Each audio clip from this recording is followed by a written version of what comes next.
number 4 was? Chapter 4. Water. It was on war. Remember, we had war, and why? You have not because you ask not. And then it says, you kill and desire to have, and cannot obtain. You fight in war, yet you have not because you ask not. You ask and receive not, because you ask amiss, that you may consume it upon your lust. So, God loves answering prayer. Amen. And God does it all the time. And the answers are yes, no, wait. We love the yeses. We hate the no's. And we have no patience for the wait. But that's the way God does it.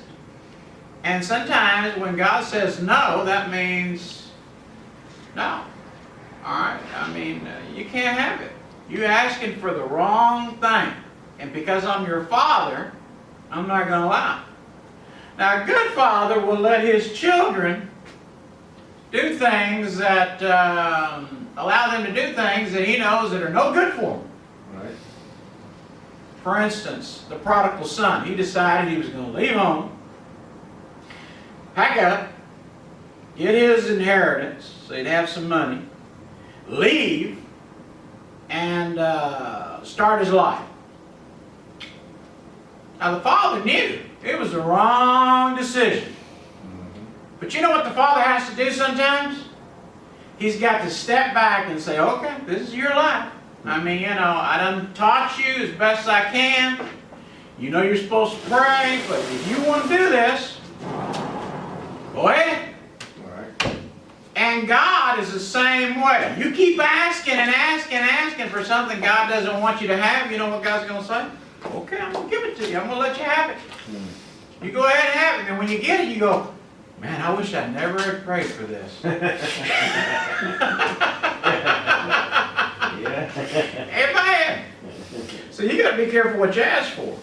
So he talks about prayer, he talks about war. He says, if the Lord will, that was the last verse, and we'll start chapter 5. Go to now, you rich men, weep and howl for your miseries that shall come upon you.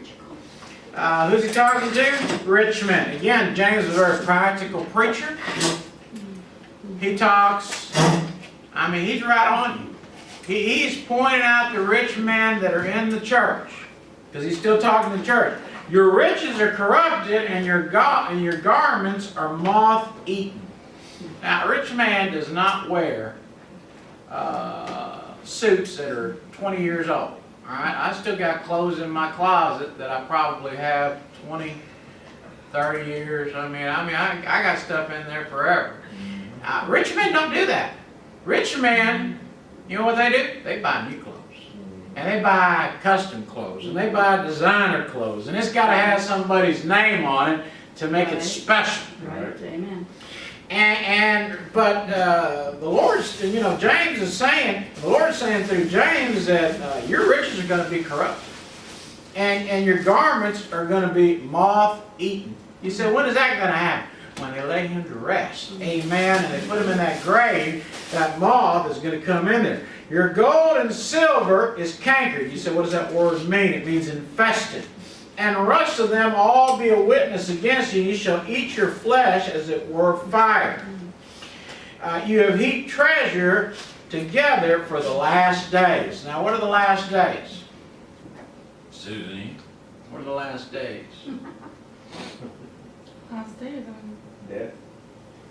Okay. What he's talking about is retirement. Oh. He says, my last days could be retirement. He says, you've saved your money up. So you got some money for retirement. By the way, that's not a bad idea. Amen. You got to save some money. Start young. Start saving. But put some money away for the last days. He said, I can tell you what your rich man's going to have. He said, behold, the hire the laborers who reap down your fields, which you kept back by fraud, crieth, and the cries of them which are reaped are entered in the ears of the Lord of Sabaoth. That means armies, the Lord of armies.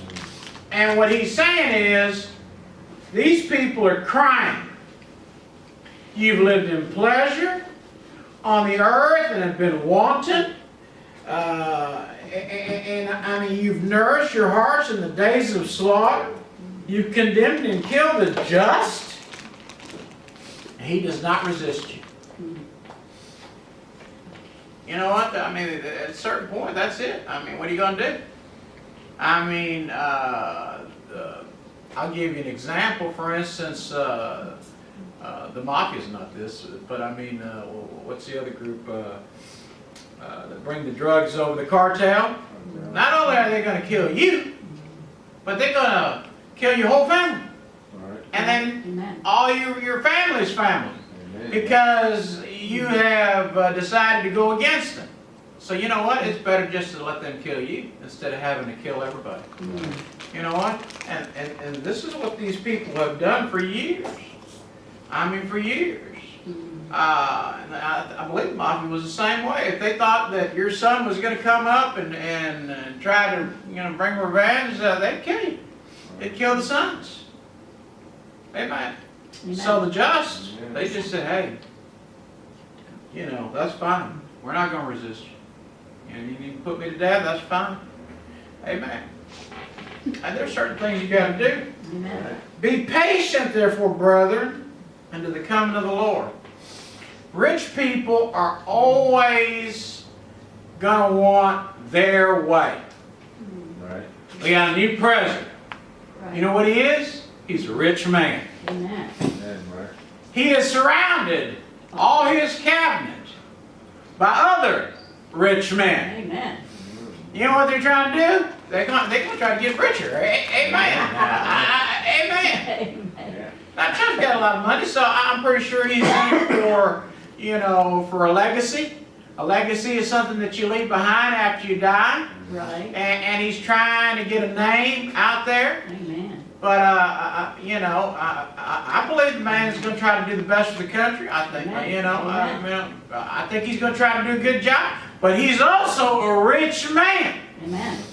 He's going to make sure I'm taken care of first. Amen. Me, my family, my children. Now, some men are not like that. John Lennon, when he was barely started, had a wife, had a child, Julian Lennon, and after he had another child with his new wife, I can't remember her name, and after he died, he didn't leave anything, hardly anything for his first child. They had to sue him. Amen. I mean, you talk about a horrible father. Amen. Don't want to even take care of his own child. Amen. I mean, his own child. He didn't want nothing to do with it. That's terrible when a father's like that. Amen. All you care about is yourself. When all you care about yourself, you become a rich man. You don't care who it affects, you don't care who it hurts, you don't care about anything else. All you care about is yourself. And if you got to step over somebody, so you know what's going to happen? They're going to cry. Verse 4. They cry, and the cries of them which reap the enter the ears of the Lord. Then people that you step on are going to cry. Now, prayer can be a real blessing. I mean, it can be a real blessing when somebody's praying for you.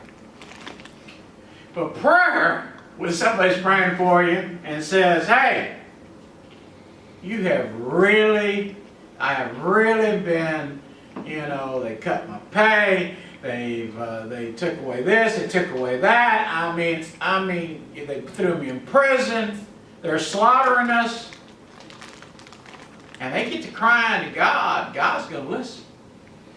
He's going to listen, and when He listens, He's going to act.